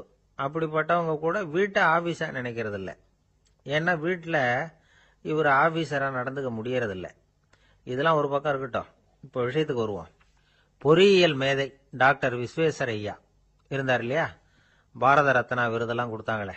ஆஃபீஸ் வேலை வேற, சொந்த வேலை வேற அப்படிங்கிறதுக்கு ஒரு உதாரணமாக இருந்தவர் அவர். மைசூர் மகாராஜா கிட்ட திவானா இருந்தார். அவர் ஒரு நாள் அரசாங்க வேலை காரணமாக வெளியூர் போயிருந்தார். ஹாசன்கிற ஊருக்கு பக்கத்தில் ஒரு பயண மாளிகை, அங்கே தங்கிவிட்டார். ராத்திரி அங்கே தங்கி இருந்துட்டு விடிஞ்சதும் ஊருக்கு திரும்புறதாக திட்டம். ராத்திரி தூங்குறதுக்கு ரொம்ப நேரம் ஆயிட்டுது. ரொம்ப நேரம் வரைக்கும் அரசாங்க சம்பந்தப்பட்ட வேலைகளையே பார்த்துக்கிட்டு இருக்கிறார். அரசாங்க ஃபைல்கள் நிறைய இருந்தது. அதையெல்லாம் ஒவ்வொன்றா எடுத்தார், படித்து பார்த்தார், பரிசீலனை பண்ணார். அதில் எழுத வேண்டியதை எழுதினார், கையெழுத்து போட்டார். ஒரு வழியாக அந்த வேலையெல்லாம் முடிஞ்சுது. அதுக்கப்புறம் என்ன பண்ணார்னா, தன்னுடைய சூட்கேஸை திறந்தார். அதிலிருந்து 2 மெழுகுவத்தியை எடுத்து கொளுத்தி வச்சார். அந்த பயண மாளிகையில் அது வரைக்கும் எரிஞ்சுக்கிட்டு இருந்த மின்சார விளக்குகளை அணைச்சுட்டார். அதுக்கு பிறகு அந்த மெழுகுவத்தி வெளிச்சத்தில் சில புத்தகங்களை தொடர்ந்து படிக்க ஆரம்பிச்சிட்டார். அந்த பயண மாளிகையில் பணியாளராக இருந்தவர் இதை பார்த்துட்டு ஓடி வந்தார். மறுபடியும் மின் விளக்க போடுறதுக்காக போனார். விஸ்வேஸ்வரய்யா அதை பார்த்துட்டு போட வேணாம்ட்டாராம். இதுவரைக்கும் நான் அரசாங்க அலுவல்களை கவனிச்சுக்கிட்டு இருந்தேன், அதனால மின் விளக்குகள் அப்போ எரிஞ்சதில் தப்பு இல்லை. இப்போ நான் புத்தகம் படிச்சுக்கிட்டு இருக்கேன், இது என்னுடைய சொந்த வேலை. இங்கே இருக்கிற மின் விளக்கு அதுக்காக ஏன் எரியணும் அப்படின்னு கேட்டாராம். இப்போ இருக்கிற சில அரசு பணியாளர்கள் கிட்ட இந்த சம்பவத்தை பேச்சோட பேச்சா சொல்லி பார்த்தேன். அவங்களால இதை ஜீரணிக்கவே முடியல. நேர்மை தேவைதான் சார், அதுக்காக அவ்வளவு தூரத்துக்கு அது தேவையா அப்படிங்கிறாங்க. விஸ்வேஸ்வரய்யா அப்படி பண்ணினது தான் ஒரு நேர்மையாளர் அப்படின்னு இந்த உலகத்துக்கு நிரூபிக்கணுங்கிறதுக்காக இல்லை. தான் அப்படி நடந்து காட்டினா தன்னை சுற்றி இருக்கிறவங்களும் அதை கேள்விப்படுறவங்களும் முடிஞ்ச அளவுக்கு பொது வாழ்க்கையில் அரசு பணியில் நேர்மையை கடைபிடிக்க முயற்சி பண்ணலாமே அப்படிங்கிறதுக்காகத்தான். இப்போவும் சில பேர் இருக்கிறாங்க, இவங்க ஆஃபீஸ் வேற வீடு வேறன்னு நினைக்கிறது இல்லை, அவ்வளோ உரிமை. ஒருத்தர் அப்படிதான், அவருக்கு அவசரமாக 5000 ரூபா தேவைப்பட்டது. ஆஃபீஸு பணத்தை எடுத்துக்கிட்டார். அந்த நேரம் பார்த்து ஆடிட் வந்துட்டுது, ஆப்பிட்டுக்கிட்டார். விசாரணை நடக்குது. அவர் சொல்றார், சார் நான் நேரம் காலம் பார்க்காம ஆஃபீஸில் வேலை செய்வேன், ஏன்னா அதை என்னோட ஆஃபீஸாக நினைக்கிறேன். அவசரத்துக்கு அந்த பணத்தை எடுத்தேன், மறுபடியும் வச்சுடலாம்னு தான் இருந்தேன், அதுக்குள்ளே இப்படி ஆயிட்டுது. நீங்கள் என்ன நினைச்சாலும் சரி, நான் ஆஃபீஸ் வேற வீடு வேற அப்படின்னு நினைக்கிறது இல்லை, அது என்னோட சுபாவம் அப்படின்னார். விசாரணை பண்ணவர் தீர்ப்பு வழங்கினார். உங்கள் சுபாவத்துக்கு மதிப்பு கொடுத்து நானும் தீர்ப்பு வழங்குறேன். நீங்கள் கொஞ்ச நாள் ஜெயிலில் இருந்துட்டு வாங்க, அது உங்களுக்கு கஷ்டமாக இருக்காதுன்னு நினைக்கிறேன். ஏன்னா அங்க போனாலும் நீங்க உங்க சுபாவப்படி வீடு வேற ஜெயில் வேறன்னு நினைக்க மாட்டீங்க அப்படின்னாராம். திபேத் நாட்டுல புத்த மடாலயங்கள் நிறைய உண்டு. அதுக்கு ஒரு தலைமையகமும் உண்டு. அது இந்த திபேத் தலைநகரம் லாசாவில் இருக்குது.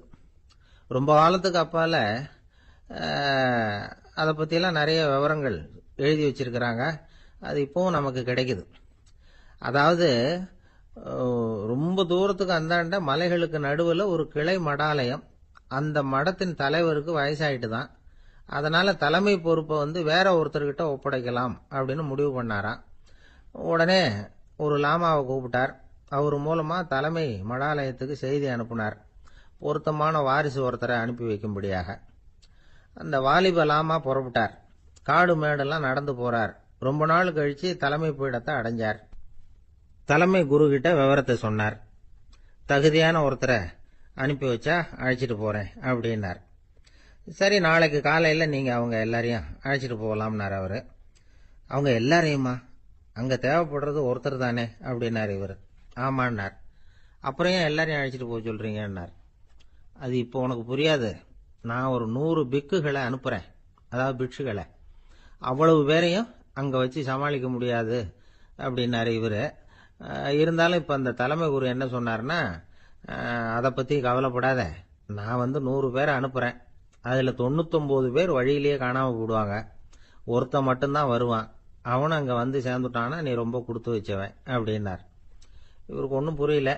இருந்தாலும் மறுநாள் அந்த வாலிப லாமா 100 பேரை அழைச்சிட்டு புறப்பட்டார்.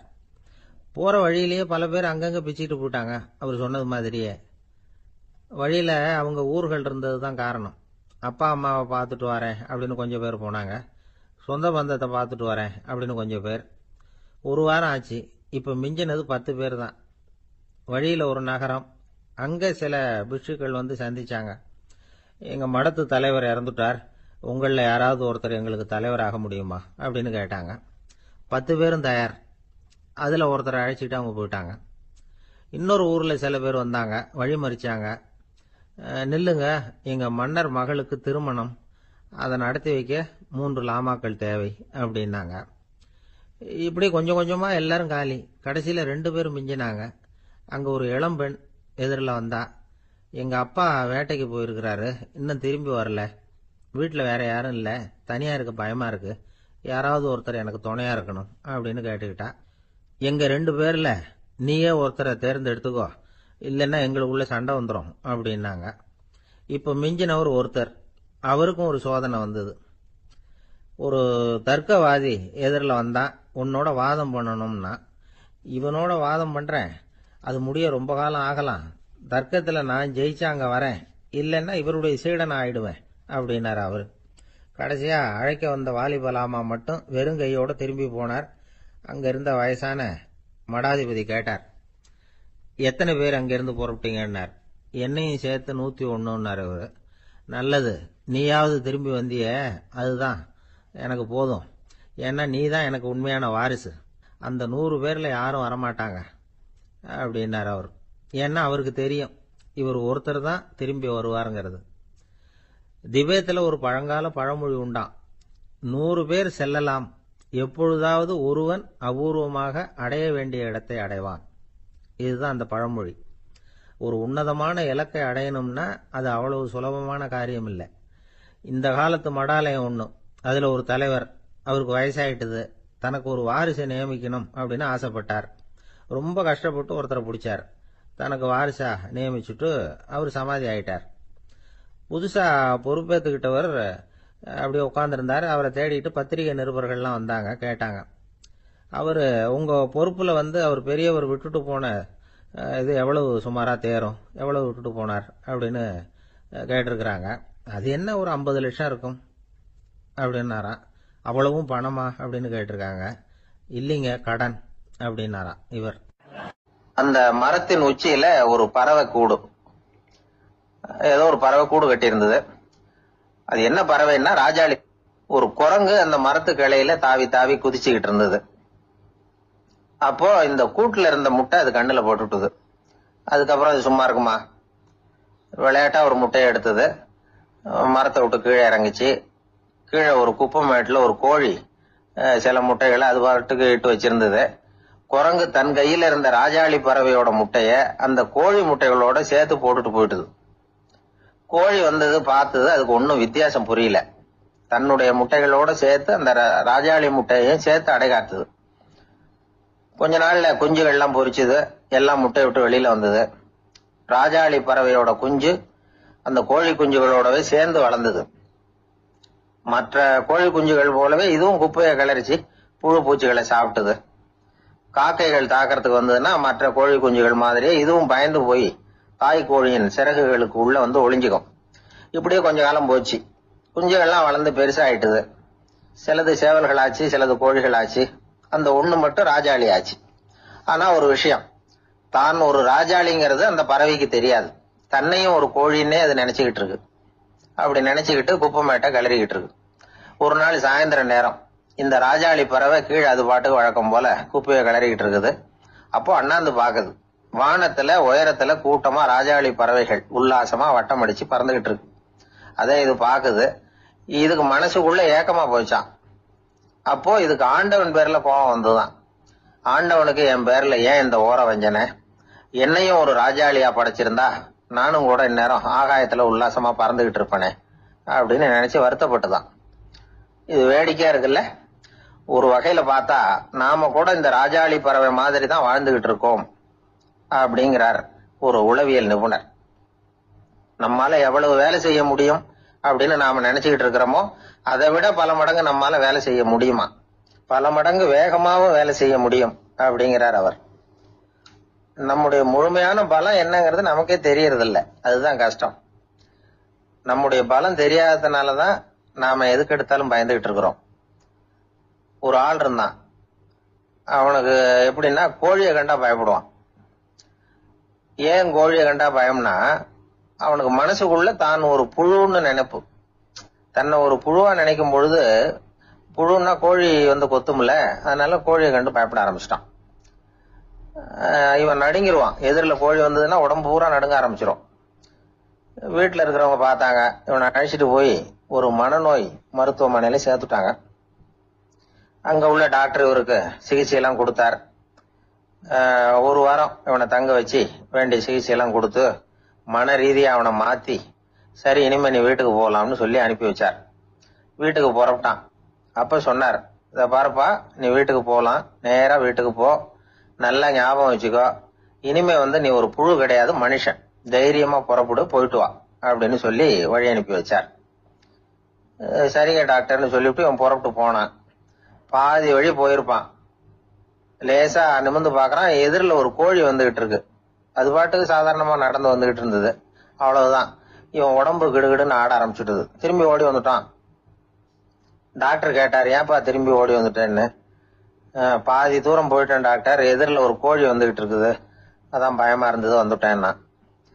டாக்டருக்கு ஒரு மாதிரி ஆயிடுது. அவர் சொன்னார், இத பாருப்பா, நான் தான் சொன்னேனே, நீ ஒரு புழு இல்லை, மனுஷன்.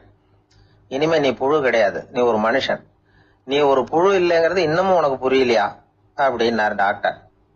நான் புழு இல்லைங்கிறது எனக்கு தெரிஞ்சுட்டுது டாக்டர், இது அந்த கோழிக்கு தெரியுமான்னு தெரியலையே அப்படின்னா. இவெல்லாம் எந்த காலத்துல மாறுறது? அதனால வாழ்க்கையில வெற்றி பெறணும் அப்படின்னு நினைக்கிறவங்க யாரா இருந்தாலும் தன்னுடைய பலம் என்ன அப்படிங்கறத முதல்ல புரிஞ்சுக்கணும். தன்னுடைய சக்தியை புரிஞ்சுக்கிட்டவன் வெற்றி பெறுவது நிச்சயம். காலை நேரம், கடற்கரை ஓரம், காலை வீசிக்கிட்டு கையை வீசிக்கிட்டு ஏதோ சண்டைக்கு போற சிப்பாய் மாதிரி எல்லாரும் நடந்து போயிட்டு இருக்கிறாங்க. நடைப்பயிற்சி. அதுல நமக்கு தெரிஞ்ச ஒருத்தர் எதிரில் வந்தார் ரொம்ப வேகமா. என்ன சார் வாக்கிங்க அப்படின்னு கேட்டோம். அவரால் ஆமாம்னு பதில் சொல்ல முடியல. அவ்வளவு கஷ்டம். மூச்சு விடுறதுக்கே வாயை திறந்து திறந்து மூடிட்டு இருக்கிறார். எங்க பேசுறது? கொஞ்சம் நின்று நிதானிச்சு மூச்சு விட்டுட்டு அதுக்கப்புறம் சொன்னார் ஆமா அப்படின்னு. என்ன சார் இவ்வளவு வேகம்னோம். உங்க பேச்ச கேட்டுட்டு தான் சார் நடக்க ஆரம்பிச்சோம். நீங்க தான் அடிக்கடி சொல்லிட்டு இருந்தீங்க நடக்கிறது நல்லதுன்னு. அன்னையிலேருந்து ஆரம்பிச்சுட்டேன். ஆனால் ரொம்ப கஷ்டமா இருக்குது சார். இப்ப பாருங்க, உங்ககிட்ட சுலபமா பேசக்கூட முடியல, மூச்சு வாங்குது, உடம்பு கூட வலிக்கிறது மாதிரி இருக்கு அப்படின்னு அவர் பாட்டுக்கு பேச ஆரம்பிச்சுட்டார். உங்களை யாரு சார் இவ்வளவு வேகமா நடக்க சொன்னது? வேகத்தை குறைங்க, மெதுவா நடங்க அப்படின்னோம். நீங்க நடக்கிறதுனால என்னென்ன சௌகரியம்னு அன்னைக்கு சொன்னீங்களே தவிர சௌகரியமா நடக்கிறது எப்படின்னு சொல்லலையே அப்படின்னாரு அவர். இன்னமும் லேசா மூச்சு வாங்கிட்டே சொன்னா கூட இவர் சொல்றதுலயும் ஒரு நியாயம் இருக்கு. அதனால இந்த நடைப்பயிற்சி பண்றவங்க கவனிக்க வேண்டிய சில முக்கியமான குறிப்புகள் இருக்கு. அது என்னென்னங்கிறத அவங்க தெரிஞ்சுக்கணும். அது தெரிஞ்சு வச்சுக்கிறது நல்லது. இதெல்லாம் மருத்துவ நிபுணர்கள் சொல்ற குறிப்புகள். அவங்க என்ன சொல்றாங்க தெரியுமா? உங்க வயசு 40க்கு மேலையா? உங்க எடை இருக்க வேண்டியதை விட 10 கிலோ அதிகமா இருக்குதா? நீங்க புகை பிடிக்கிறவரா? இதய நோய், ரத்த நாள நோய், உயர் ரத்த அழுத்தம் இப்படி ஏதாவது உங்களுக்கு உண்டா? அப்படின்னா நீங்க உங்க இஷ்டத்துக்கு வரிஞ்சு கட்டிக்கிட்டு நடைப்பயிற்சி பண்ண ஆரம்பிச்சிடாதீங்க. முதல்ல ஒரு மருத்துவ பரிசோதனை பண்ணிக்கங்க, அதுதான் நல்லது அப்படின்னு அவங்க சொல்றாங்க. நடக்கிறப்போ, உடற்பயிற்சி செய்யறப்போ மார்பு பகுதியில அல்லது வேற எங்கேயாவது தொடர்ந்து வலி இருந்ததுன்னா பயிற்சியை நிறுத்தி விட்டு டாக்டரை போய் பார்க்கணும். நடைப்பயிற்சி பண்றப்போ உங்க சக்திக்கு தகுந்த மாதிரி மெதுவா அதிக கஷ்டம் இல்லாம முன்னேறலாம். அங்க என்ன போட்டியா வைக்கிறாங்க? முந்திக்கிட்டு போய் என்ன பண்ண போறோம்? பரிசா வாங்க போறோம். அதனால நிதானம் அவசியம் அப்படிங்கறது அவங்க ஆலோசனை. தொந்தரவு கொடுக்காத ஷூ, டிரெஸ் இதுகளை உபயோகப்படுத்துங்க. பாதத்துல ஆடு தசை இருக்குல்ல, அங்க ஏதாவது பிரச்சனை இருந்ததுன்னா டாக்டரை பாருங்க. அந்த பாதத்துல வலி வரும் அந்த இடத்துல. வெயில் காலமா இருந்தா தலைக்கு தொப்பி வச்சுக்கோங்க. பனியில நடந்தாலும் அப்படித்தான். தலையை பத்திரமா பாத்துக்குங்க. நம்ம கிட்ட ஏதோ கொஞ்சம் உருப்படியா தெரியறது அதுதானே. உடற்பயிற்சிக்கு முன்னாடி பின்னாடி பயிற்சி செய்யறப்போ நிறைய தண்ணி குடிக்கலாமா. முதல் 1 மாசத்துக்கு கொஞ்சம் தளர்த்தியா சாவகாசமா நடக்கலாம். மணிக்கு 3 அல்லது 4 கிலோமீட்டர் வேகம்னு வச்சுங்களேன். அதுக்கப்புறம் வேகத்தை அதிகப்படுத்தலாம். மணிக்கு 6 அல்லது 8 கிலோமீட்டர் அளவுக்கு நடக்கலாம். நல்லா கையை வீசிக்கிட்டு நடக்கணும். மூச்சு விடுற எண்ணிக்கை அதிகரிக்கணும். இது மாதிரி ஒரு 30 நிமிஷம் நடக்கலாம். தனியா நடந்து போறதுக்கு உங்களுக்கு என்னமோ மாதிரி இருக்குதா? கூட யாரையாவது சேர்த்துக்குங்க. ஒரு குரூப்பா சேர்ந்து போகலாம். நடக்கிறதுங்கிறத ஒரு சந்தோஷமான சமாச்சாரமா ஆக்கிக்கணும். தினம் இப்படி நடக்க வேண்டி இருக்குதே அப்படின்னு புலம்பிக்கிட்டே போகக்கூடாது. சில பேர் நடக்கிறப்போ கடந்த காலத்தை அசை போட்டுக்கிட்டே போவாங்க. சில பேர் வருங்காலத்தை அசை போட்டுக்கிட்டே போவாங்க. சில பேர் முக்கியமான திட்டம்லாம் இப்படி நடக்கிறப்பதான் தீர்மானம் பண்ணுவாங்க. நடக்கிறதுனால மன இறுக்கம் குறையுது, பரபரப்பு குறையுது, மன ஆற்றல் பெருகுது, தன்னம்பிக்கை வளருது, முதுமை தள்ளி போகுது, செயல்திறன் அதிகரிக்குது. இதை தவிர உடம்புக்கும் பல விதமான சௌகரியங்கள் ஏற்படுது. அதனால இதுவரைக்கும் நடக்க ஆரம்பிக்காதவங்க இனிமே இந்த குறிப்புகளை கவனத்துல வச்சுக்கிட்டு நடக்க ஆரம்பிச்சுடலாம். சார்லஸ் லேம்ப் அப்படின்னு ஆங்கில இலக்கிய மேதை ஒருத்தர், அவர் ஒரு தரம் உடம்பு சரியில்லைன்னு டாக்டர் கிட்ட போனாராம். டாக்டர் அவரை பார்த்துட்டு, நீங்க தினமும் காலையில வெறும் வயத்துல நடக்கணும் அப்படின்னாராம். வெறும் வயத்துல நடக்கிறதுக்கு நான் தயார், ஆனா வயிறு கிடைக்கணுமே சார். யாரு வயத்து மேல நடக்கிறது டாக்டர் அப்படின்னு கேட்டாராம் இவர். ஒரு நண்பர் யாருக்கோ போன் பண்ணிட்டு இருந்தார். அவர் பேசி முடிச்சதும் நான் அவரை பார்த்து, இப்போ போன் பண்ணீங்களே அந்த போன் நம்பர் என்ன அப்படின்னு கேட்டேன். அவரு தலையை சொரிஞ்சுக்கிட்டார். ஞாபகம் வரலன்னார். சரி சார், அதை விடுங்க, உங்க மனைவி பேர் என்ன அப்படின்னு கேட்டேன். மாலதின்னார். என்ன சார் இது வேடிக்கை? கொஞ்ச நேரத்துக்கு முன்னாடி பேசின போன் நம்பர் மறந்து போச்சு. எப்போ கல்யாணம் பண்ணிக்கிட்ட மனைவி பேர் மறக்கல, அதான் கரெக்டா சொல்லிவிட்டீங்களே அப்படின்னு கேட்டேன். அவரு என்ன ஒரு மாதிரியா பார்த்தார். அவரு அப்படி என்ன பார்த்ததுல ஒன்றும் தப்பு இல்லை. ஏன்னா நாம எல்லாருமே அப்படித்தானே. ஒரு குறிப்பிட்ட காரியத்துக்காக தொலைபேசியில ஒருத்தட்ட பேசுறோம். அதுக்கப்புறம் அந்த எண் நமக்கு அனாவசியம், அதனால மறந்துடுறோம். இதுக்கு பேர் தான் தற்காலிக ஞாபகம். ஆனா மனைவி பேரை மறந்துட முடியுமா? முடியாது. அது அவசியமான ஒண்ணு. அடிக்கடி அந்த பேரை உபயோகப்படுத்துறோம். அதனாலேயும் அது முக்கியங்கிறதுனாலேயும் அதை மறக்கிறது இல்லை. இதுக்கு பேரு நிரந்தர ஞாபகம். சரி, இந்த தற்காலிக ஞாபகம், நிரந்தர ஞாபகம், இது 2 ஞாபக அளவுகளையும் கட்டுப்படுத்துறது எது அப்படின்னா மூளைக்குள்ள நடக்கிற மின்சார நடவடிக்கைகள் தான். தற்காலிக ஞாபகம் ஒரு மின்னல் மாதிரி தோன்றி மறையுது. நிரந்தர ஞாபகம் ஒரு படிவம் போல மூளையில படிஞ்சுடுது. ஒரு சம்பவத்தின் பல பிரதிகள் மூளையில பல்வேறு பகுதிகளிலேயும் படியறதுனால ஒன்னு மறைஞ்சாலும் மறந்தாலும் இன்னொன்னு மறையறதில்ல. இப்படிப்பட்ட நிலைமையில தான் இந்த தொண்டையில இருக்கு, வாயில வரமாட்டேங்குது சார் அப்படிமா. ஒருத்தருக்கு எந்த துறையில ஆர்வமும் ஈடுபாடும் அதிகமோ அது சம்பந்தமான ஞாபக சக்தி அதிகமா இருக்கும். தொழிலை விரும்புகிற ஒரு டெலிபோன் ஆபரேட்டருக்கு எண்கள்லாம் நல்ல ஞாபகம் இருக்கும். அது மாதிரி கவிஞர்களுக்கு வார்த்தைகள் நல்ல ஞாபகத்தில் இருக்கும். இது ஒரு பக்கம் இருந்தாலும் ஒரு மூளை எண்களை விட எழுத்துக்களை விட படங்களை ரொம்ப சுலபமா ஞாபகத்துல வச்சுக்குது. புரிஞ்சுக்கிற தன்மை, அனுபவம், புத்தி கூர்மை இது கூடி குறையறத பொறுத்து ஞாபக சக்தியும் ஏறும் இறங்கும். இப்போ உதாரணத்துக்கு ஒரு பையனுக்கு படிச்சது எதுவும் ஞாபகத்துல இல்லைன்னா அவன் அதை சரியா புரிஞ்சுக்கலன்னு அர்த்தம். இந்த மறதிங்கிறது எந்த சமயத்துல ஒரு பிரச்சனை ஆகுது தெரியுமா? உங்களுக்கு வேண்டியப்பட்ட ஒருத்தரை ஞாயிற்றுக்கிழமை சாயந்தரம் சரியா 5 மணிக்கு கடற்கரைக்கு வர சொல்லிவிட்டு அந்த நேரத்தை மறந்துட்டா அது பரவாயில்ல, வர சொன்னதையே மறந்துட்டாதான் நிலைமை மோசம்னு அர்த்தம். இப்படி இருந்தா இது சிகிச்சை எடுத்துக்க வேண்டிய நிலைமைங்கிறத புரிஞ்சுக்கணும். ஆமா, இதுக்கும் மருந்து இருக்கு. ஆனா மூளை குறிப்பிட்ட அளவுக்கு கீழே இயங்குறப்போ இன்னொன்னு சொல்லுவாங்க, இந்த நியூரோ டிரான்ஸ்மிட்டர் அப்படின்னு சொல்லுவாங்க. அப்படிங்கிற மூளை ரசாயனம் ரொம்பவும் குறைஞ்சி போறப்போ மட்டும்தான் உபயோகப்படும். டாக்டர் என்ன சொல்றாங்க தெரியுமா? மூளையை பொறுத்த வரைக்கும் அதுல ஞாபக சக்தி அதிகமா உள்ள மூளை, மறதி உள்ள மூளை அப்படின்னு ஒண்ணும் கிடையாது அப்படிங்கிறாங்க. நினைவு வச்சுக்கிறதுக்கு பயிற்சி அளிக்கப்பட்ட மூளை, பயிற்சியற்ற மூளை அப்படின்னு வேணும்னா சொல்லலாம் அப்படின்னு சொல்றாங்க. அதனால நம்ம ஞாபக சக்திங்கிறது நம்ம கிட்ட இருக்கிற பயிற்சி, முயற்சி இதை பொறுத்து தான் அமையும். ஒருத்தர் ஒரு பென்சிலை எங்கேயோ வச்சுக்கிட்டு தேடிக்கிட்டு இருந்தார். அப்புறம் என்னமோ தீவிரமா யோசனை பண்ணி அதை ஞாபகப்படுத்தி பார்த்துக்கிட்டு இருந்தாராம். எதிரில் உட்கார்ந்து இருந்தவர் சொன்னார், பென்சிலை தானே தேடிட்டு இருக்கீங்க, அது உங்க வலது காதுல இருக்குது சார் அப்படின்னாராம் அவரு. இதுக்கு அவரு சொல்லியிருக்காரு, பென்சிலை வலது காதுல தான் வச்சிருக்கேங்கிறது எனக்கு நல்லா ஞாபகம் இருக்கு, ஆனா எது வலது காதுங்கிறது தான் மறந்து போச்சு அப்படின்னாராம். அவர் அதை தான் யோசிச்சுட்டு இருந்திருக்கிறார். வயிறு பசிக்குதேங்கிறது சிலரோட கவலை, வயிறு பசிக்க மாட்டேங்குதே அப்படிங்கிறது சில பேரோட கவலை. 2 விதமான கவலைக்கும் வயிறு தான் காரணமா இருக்குது. வயிறு பசிச்சதுன்னா அது இயற்கை, வயிறு பசிக்கலைன்னா அது வியாதி. ஆனா பசியையும் நாம பசிப்பிணி அப்படின்னு தான் சொல்லுவோம். என்ன காரணம்? வியாதியை போக்க வேண்டியது எவ்வளவு முக்கியமோ அதை விட முக்கியம் பசியை போக்க வேண்டியது. ஒரு சமுதாயத்துல பசிப்பிணியே இருக்கக்கூடாது, அதுதான் நல்ல சமுதாயம். பசியை போக்கணும்னா சாப்பாடு போடணும், பசியின்மையை போக்கணும்னா வைத்தியம் தான் பண்ணணும். இது சம்பந்தமா எவ்வளவோ ஆராய்ச்சிகள் நடக்குது, நிறைய மருந்து கண்டுபிடிச்சிருக்கிறாங்க. நம்ம உடம்புல பசியை தூண்டக்கூடிய பகுதி எது, இதை முதல்ல தெரிஞ்சுக்கணும் இல்லையா? நாம சாப்பிடுற ஆகாரம் செரிக்கிறதுக்கு எது காரணம் தெரியுமா? நம்ம மூளையோட பின்பகுதி தான் அதுக்கு காரணமா இருக்குதாம். மூளையின் பின்பகுதியில நரம்பு செல்களால் ஆன 2 வகையான ஆரக்சின்கள் தான் பசியை உண்டாகுது அப்படின்னு கண்டுபிடிச்சிருக்கிறாங்க. 2 ஆய்வாளர்கள் இதை கண்டுபிடிச்சிருக்காங்க. அவங்க 2 பேரும் டெக்சாஸ் பல்கலைக்கழகத்துல ஹார்வர்டு ஹக்ஸ் மருத்துவ கல்வி நிலையத்தில் பணிபுரிகிறவங்களாம். உண்பது தேவைங்கிறது உணரப்படும் போது மூளையின் அந்த குறிப்பிட்ட பகுதி ஆரக்சின் அப்படிங்கிற ஹார்மோன்களை சுரக்கும், அது பசி உணர்வை தூண்டும் அப்படிங்கிறது தான் அந்த ஆய்வாளர்களின் கண்டுபிடிப்பு. இந்த ஆரக்சின் வேற சில உயிரினங்கள்லயும் உண்டு. இப்ப எலிகள்ல கூட இது இருக்குது. அதனால எலிகளை வச்சு இது சம்பந்தமா ஆராய்ச்சி பண்ணாங்க. எலிகள் உடம்புல ஆரக்சினை செலுத்தி பார்த்தாங்க. உடனே என்னாச்சு தெரியுமா? அந்த எலியெல்லாம் பசியால துடிக்க ஆரம்பிச்சுட்டுது. எதையாவது தின்னு பசியை தீர்த்தா போதுங்கிற அளவுக்கு அந்த எலிகள்லாம் அல்லாட ஆரம்பிச்சுட்டுது. இயல்பா சாதாரணமா அந்த எலிகள் எவ்வளவு சாப்பிடுமோ அது மாதிரி 8 முதல் 10 மடங்கு அதிகமான ஆகாரத்தை 1 மணி நேரத்துக்குள்ள சாப்பிட்டு தீர்த்துட்டு தான். சில எலிகளின் மூளையில இந்த ஆரக்சின் அளவை கட்டுப்படுத்தி பார்த்திருக்கிறாங்க. உடனே என்னாச்சு தெரியுமா?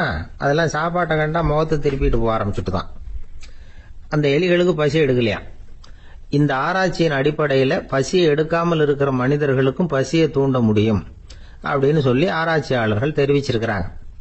ஆக ஆரக்சின் தான் பசிக்கு காரணம்ங்கிறது தெரிஞ்சு போச்சு. சரி, இந்த ஆரக்சின் அப்படின்னா என்ன? அது ஒரு கிரேக்க சொல், அதுக்கு பசின்னு அர்த்தம். நம்ம ஆளுங்களுக்கெல்லாம் பசியை தூண்டுறதுக்கு மருந்து தேவையில்லை, பசியை குறைக்கிறதுக்கு தான் மருந்து தேவை. ஒரு அம்மா டாக்டரை தேடி